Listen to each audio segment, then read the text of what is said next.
y ya estamos con don Mario Aguilar para comentar con él del tema del día. Vamos a conversar con el presidente del Colegio de Profesores y Profesoras Metropolitano. Muchas gracias por estar aquí, Mario, como siempre. ¿Cómo está, Mario? No estamos escuchando a... Vamos a arreglar el micrófono, porque parece que no se escucha bien, pero nuestro técnico... A ver, hable. A ver, no. Hola. No, y eso que Mario tiene buena voz. Eso, sí. La proyecta, porque es un profesor. Claro, tenemos cierta... Ahí sí, bueno. Ahí estamos. Estamos bien entonces. Como todos los profesores y profesoras con una voz que se va proyectando en el tiempo. Sí, esa proyección que se mandan así para afuera. Sí, pues hay muchos profes que tienen problemas después. Sí, es una enfermedad profesional. Claro, es una muy enfermedad cierto. profesional. Dime a mí que mi De hecho, señora cuando lo iba tuvo. al ¿Lo sí, tuvo? cuando ¿Se voy tuvo al otorrino. ¿Se tuvo que operar? No lo operaron, pero hubo un tratamiento en las cuerdas hace unos años. Sí, no, tiene un desgaste fuerte la voz. Sí. Y los de educación física que trabajamos al aire libre más. Más todavía, pues, Sí. claro. Ah, de era que tú eres Sí, profesor de pues, educación física. y estaba pensando eso, y bueno, cada vez que voy al fonoaudiólogo o al otorrino, siempre me encuentro con profe. Es impresionante. Muy, muy impresionante. Enfermedad profesional. Mario, bueno, el tema del CIMSE ha estado hoy, como hoy día en la palestra, es lo que más se ha conversado, ¿verdad? ¿Por qué? Porque estamos viendo un gráfico que sobre todo es muy terrible en el tema de matemáticas. Si bien ya el lenguaje sabíamos que hace muchos años que venimos como a la baja, digamos, los niños y los jóvenes les cuesta aprender lectoescritura, además con todo lo que pasó con la pandemia. Ahora lo que vemos también es este gráfico que fue aumentado en algunos lugares. Ahí estamos viendo de hecho la comparación con el gráfico que aumentaron y el gráfico verdadero. Pero de todas maneras estamos a la baja en los temas de matemáticas sobre todo, ¿no? Es bien grave esto. Sí, mira, evidentemente los resultados a la baja eran predecibles.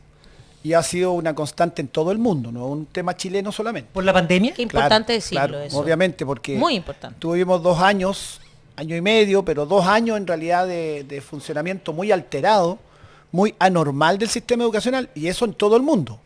Aquí hay varios mitos que hay que bajar. Dicen, he escuchado algunos que dicen Chile fue el último país en volver a clases. Eso es mentira. Eso es mentira. Chile no fue el último país, en Latinoamérica incluso.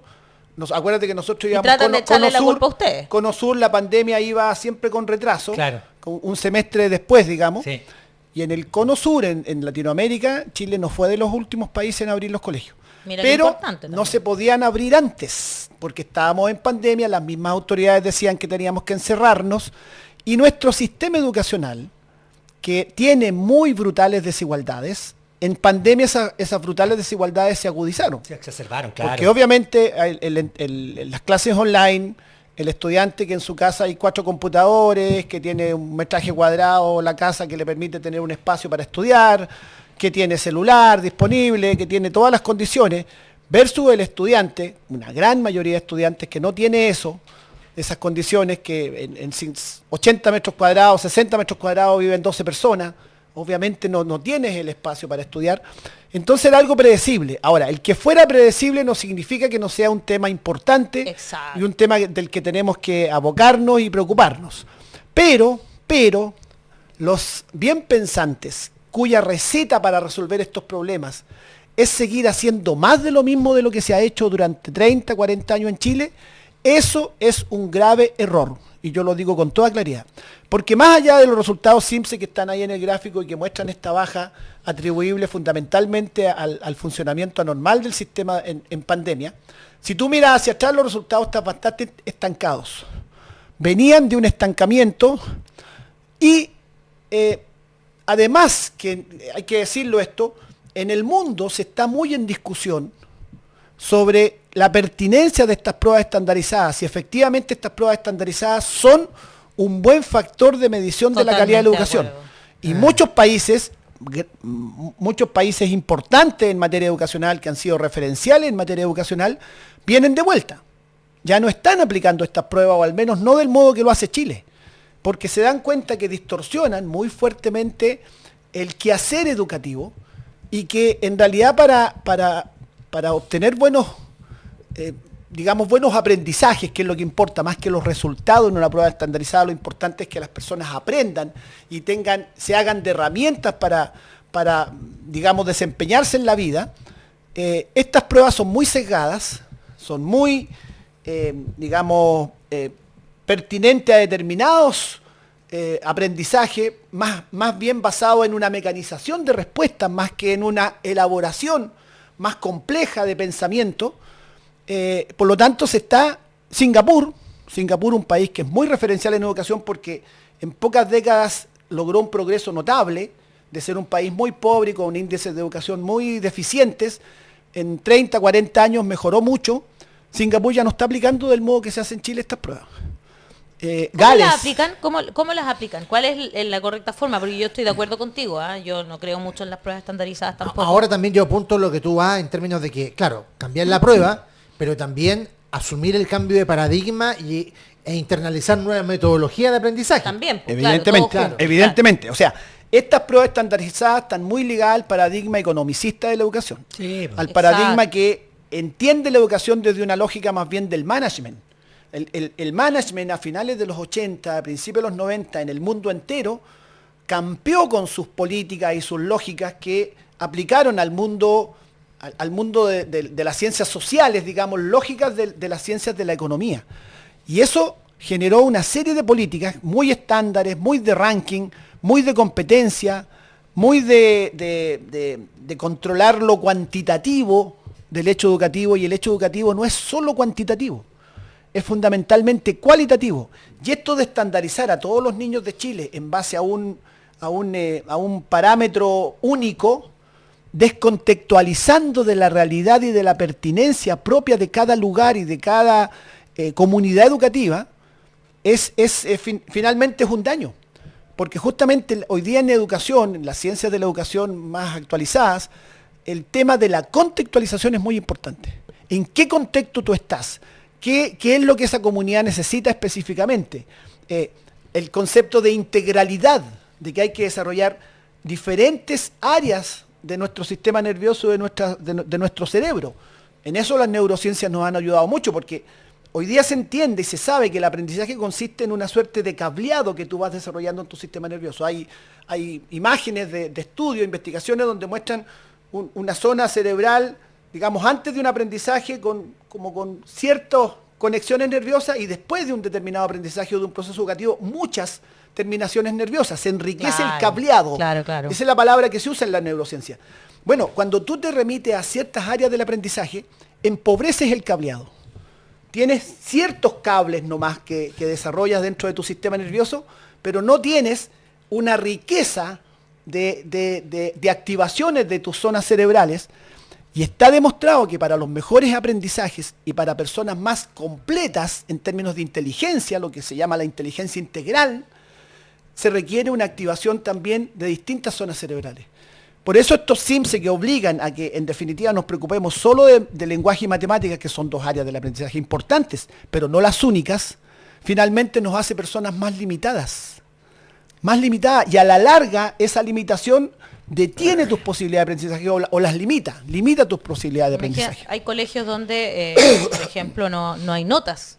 Hasta ciertos grados, digamos, y funcionan bastante bien. Quiero leer unas frases que pueden iluminar un poquito. Dice: requerimos sin duda en esta sociedad moderna una mucha mayor interconexión entre el mundo de la educación y el mundo de la empresa, porque la educación cumple un doble propósito: es un bien de consumo.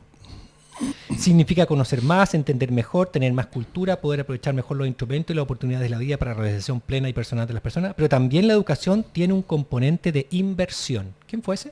Piñera. Sebastián Sí, me acuerdo. Piñera. Mira el concepto ¿Cómo olvidarlo? que tiene el expresidente, 2 veces presidente de Chile, respecto a la educación. Claro, ese un bien de consumo, y hay que relacionarlo con la empresa. O sea, formen gente para que tengamos obreros. Eso es lo que está diciendo. Y dice, le da el carácter de inversión, que es tremendo. Es como que compras acciones, como que metes tu... Bueno, hay papás que compran acciones de colegio y lo sí. dicen así abiertamente. Yo he escuchado a personas decir, bueno, yo pongo a mi hijo y gasto esto en el colegio porque después el día de mañana sus amigos van a ser los dueños de la empresa. Exactamente.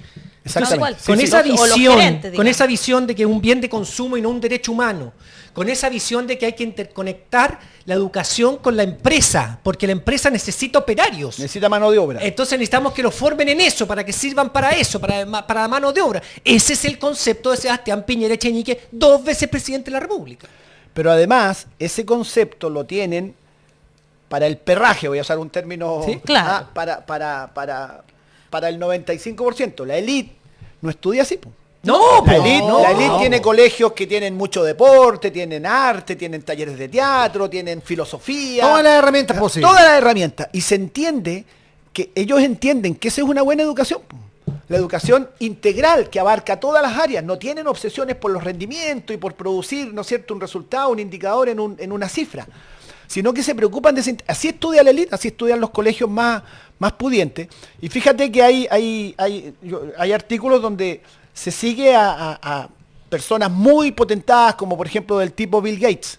Generalmente esta gente pone a sus hijos en colegios que no son altamente tecnologizados, que no son colegios, ¿no es cierto?, que tienen obsesión por los rendimientos, los ponen en colegios donde aprenden a amasar, a cocinar, aprenden, ¿no es cierto?, a plantar huerta, hacen mucho deporte. Waldorf, De ese tipo de colegio, exactamente.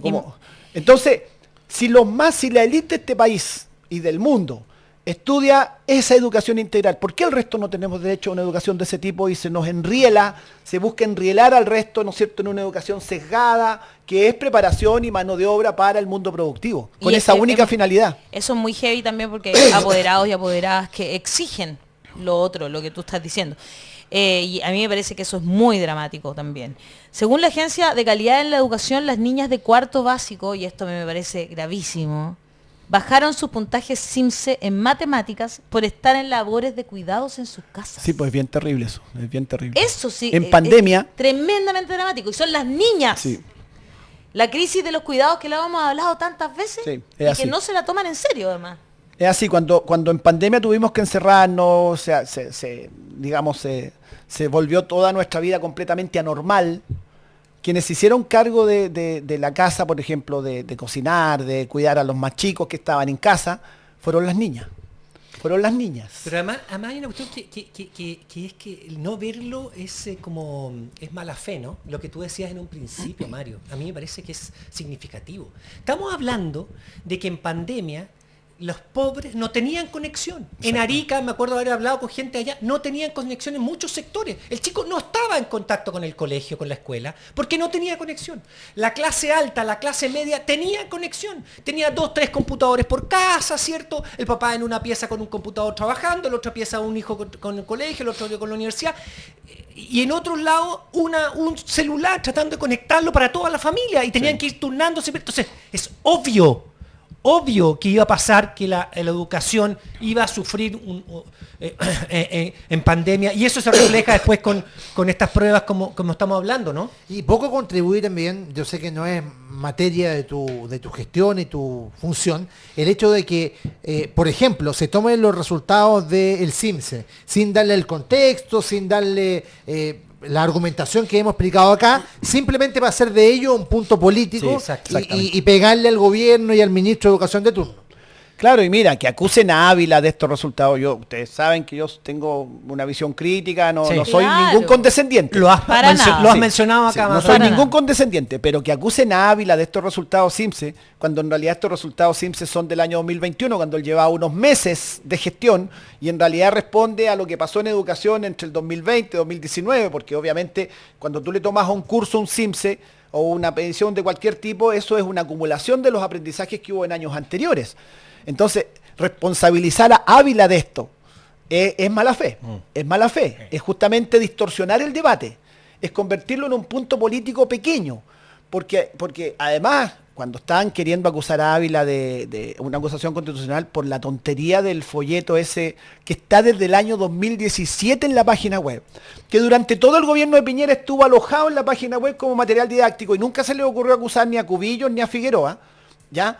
Que ahora, por esa tontería, estén haciendo una acusación constitucional a Ávila, demuestra la mala fe de esta gente y que esto es una chacota.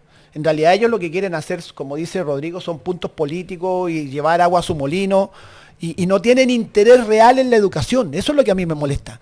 Que su genuino interés no es la educación, no es mejorar, no es decir, oye, el CIMSE, los niños no han aprendido. No, tomemos, o sea, ellos querían malos resultados. Sí. Ellos esperaban o abogaron por malos resultados porque de esa forma iban a tener la manera de cuestionar y de hacer todo lo que están haciendo.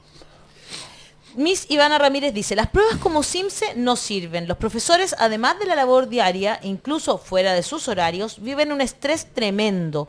Weichafe 1492 dice, a partir del periodo COVID se ha aumentado la brecha educacional entre los estudiantes chilenos. No todos tuvieron la oportunidad de educarse a distancia. Cierto. ¿Qué Obvio. duda cabe de eso?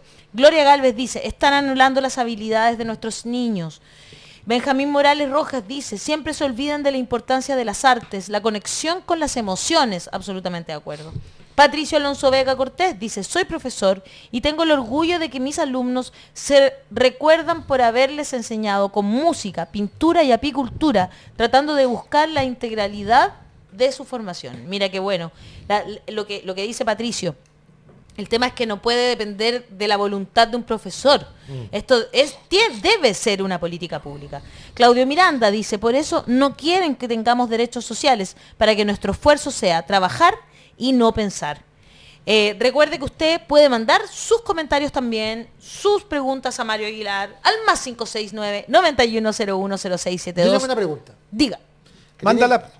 Te la voy a mandar. Mándala al audio. Pero Mándala al audio. Sí. Más 569-9101-0672. Le voy a mandar el lado. No. Te quería preguntar, Mario, por cómo evalúas el día de protesta de ayer, la manifestación. Me tocó pasar por La Moneda cuando estaban ahí también haciendo sus alegaciones.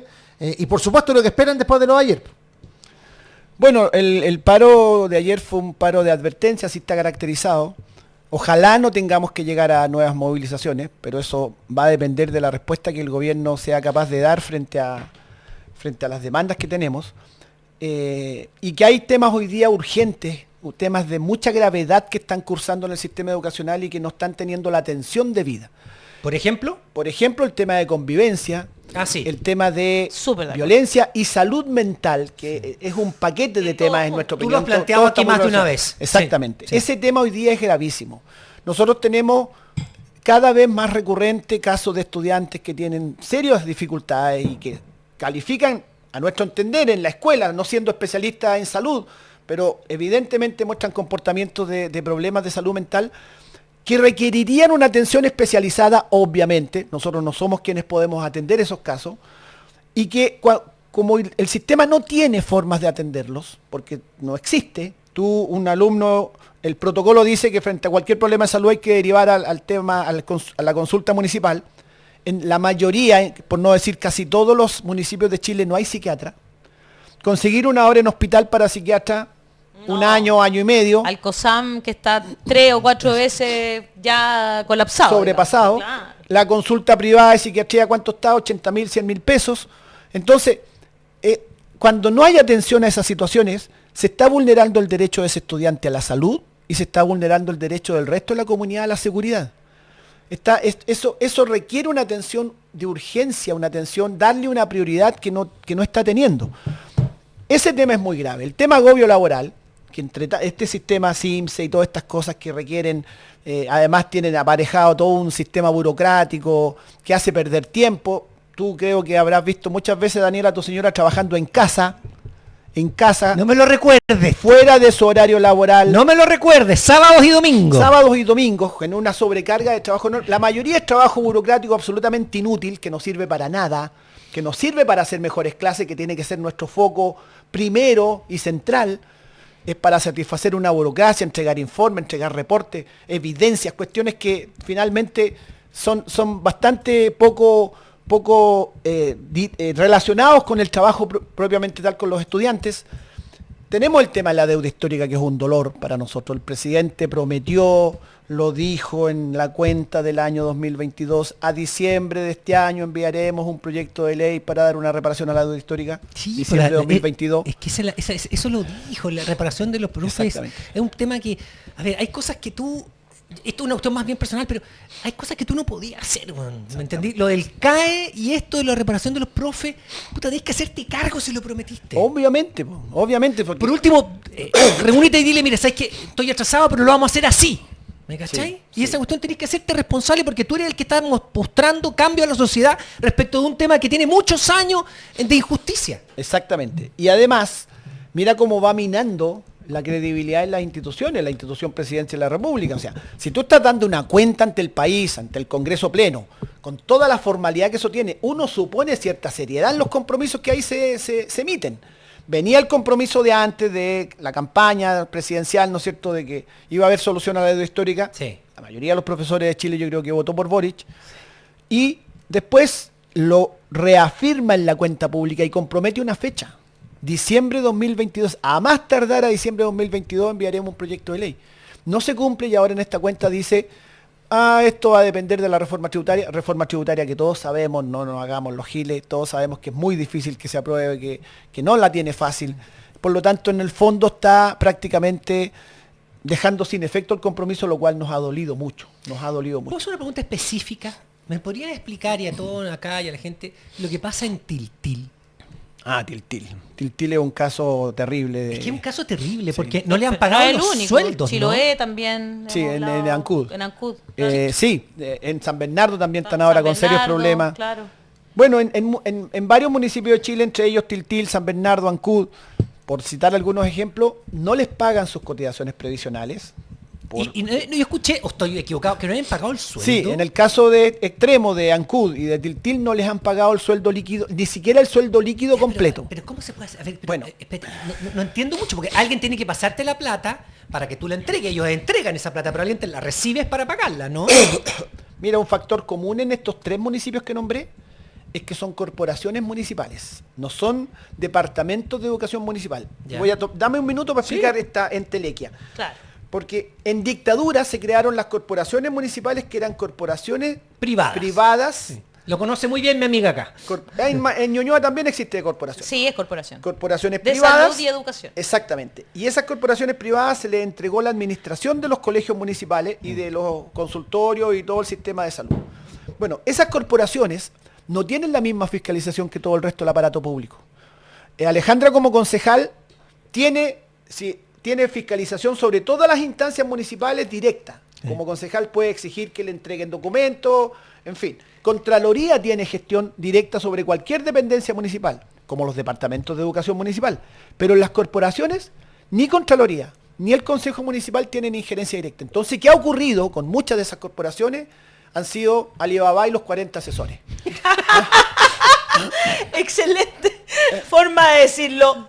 Pregúntenle al alcalde de Sí, Itacura que ahora está haciendo... Corporación también. Sí, no, sí, y ahora Y está... miles de corporaciones. Miles de Ellos tenían corporación hasta de seguridad. No, y ahora está siendo formalizado. Entonces son gestiones que han sido muy desastrosas con nulo control, donde hay serias sospechas obviamente de mal manejo de los recursos, derechamente de irregularidades graves, y entonces tienen hoy día unos déficits tremendos. Hay que reconocer que los alcaldes actuales o quienes ejercen actualmente heredaron esta situación, pero tú cuando asumes un cargo, te haces cargo te haces responsable de lo que significa ese cargo. Si tú te postulaste a una alcaldía, y el alcalde de Tiltil, por ejemplo, lo sabía perfectamente porque yo me reuní con él antes, él era concejal, y rasgaba vestidura y exigía, siendo concejal, que se pusiera al día las cotizaciones previsionales, y hoy día no lo ha hecho. Y eso requiere, mira, esto es tan dura, es tan grave el nivel de deuda y de déficit de esos municipios y otros en el país, que aquí, en mi opinión, requiere una intervención del Estado. Aquí requiere que el Estado, mediante una norma especial que habría que crear, destine recursos específicos para poner al día esa deuda previsional y esa deuda salarial, porque es muy cuantiosa, y después verá cómo le cobra a los municipios, le dará plazo, le dará 10 años, le dará 15 años, el Estado, con otro organismo del Estado, como son los municipios, tendrá una forma de arreglar esto. Pero lo que no puede seguir ocurriendo es que se afecte de esa manera los derechos de mis colegas, pero también la educación de esos niños y niñas. Exacto. Porque obviamente mis colegas se Eso es lo movilizan, grave. obviamente mis colegas paralizan, obviamente mis colegas exigen, y el sistema no funciona con normalidad. Y exigen algo que es Entonces, básico, y después te básico. están pidiendo SIMSE. Después te están pidiendo rendimiento en el SIMSE. cuando a estas cuestiones básicas, como es el salario, no está regularizado. O sea, es muy, muy indignante lo que está pasando. Qué vergüenza realmente, a mí me parece vergonzoso que Indignante. en una sociedad no sea la educación una de las cosas más importantes de verdad. O sea, porque efectivamente con los sueldos que ganan los profesores y profesoras, porque son en un 70%, La mayoría mujeres, ¿no? 73. 73% son profesoras. Sí, Mujeres. claro, es que son labores de cuidado, po, todavía se consideran así. Labores de cuidado, entonces ¿quiénes las realizan? Las mujeres, así como las enfermeras, son más las enfermeras que los enfermeros, Matronas. más las TENS que los TENS, y Sí, así, todo lo que se considera aún labores de cuidado, ¿no? Sí. A mí me parece vergonzoso, la verdad. Sí. Creo que la educación y la salud son derechos humanos fundamentales y no se pueden dejar como si fuera una cosa de segundo orden. Un bien de consumo, dices tú. Y menos un bien de consumo. Así es. O sea, Cuando- como lo que leí Mira. hoy día del dueño del SEC, que francamente es vergonzoso. Ah, sí, va a cerrar colegios se así porque no, sí. y se metió la dirección del trabajo a mediar, porque por primera vez tienen sindicato, y el sindicato hizo algunas peticiones, se metió la dirección del trabajo a mediar, y él consideró que era mucho, así que va a cerrar los colegios. No sé. Increíble, 800 niños Pero sin colegio. todavía uno ve avisos, de estos avisos económicos en los medios que dice, vendo colegio, 1.500 alumnos. Sí, es como... O sea, ¿está vendiendo personas? No, sí, es terrible a lo que hemos llegado. Y mira, Piñera fue muy brutal en su declaración y fue políticamente muy, muy cuestionado, pero en realidad tuvo el valor de la sinceridad. Ah, bueno. Ellos piensan así. Sí, sí. Ellos piensan así y otros menos tontos que Piñera no lo andan diciendo de manera tan cruda, digamos. descarada, sí. Pero él, en realidad ellos piensan así. Sí, sí, tienes razón. Sí. Ellos ven la educación como un bien de consumo y ven la educación como una inversión. Obviamente ellos tienen para invertir en educación y los pobres de este país o incluso la clase media no tiene para hacer esa inversión. Sí. Entonces, con esa lógica, la educación ha llegado a lo que ha llegado. Exacto. Ahí Estoy de está acuerdo la contigo. base del problema. No, la base del problema, mira, la pandemia afectó y bajaron los puntajes. Pero si tú miras el comportamiento CIMSE, el comportamiento de la educación, no repunta con la. Y estos bien pensantes ahora, frente a estos malos resultados CIMSE, ¿qué proponen?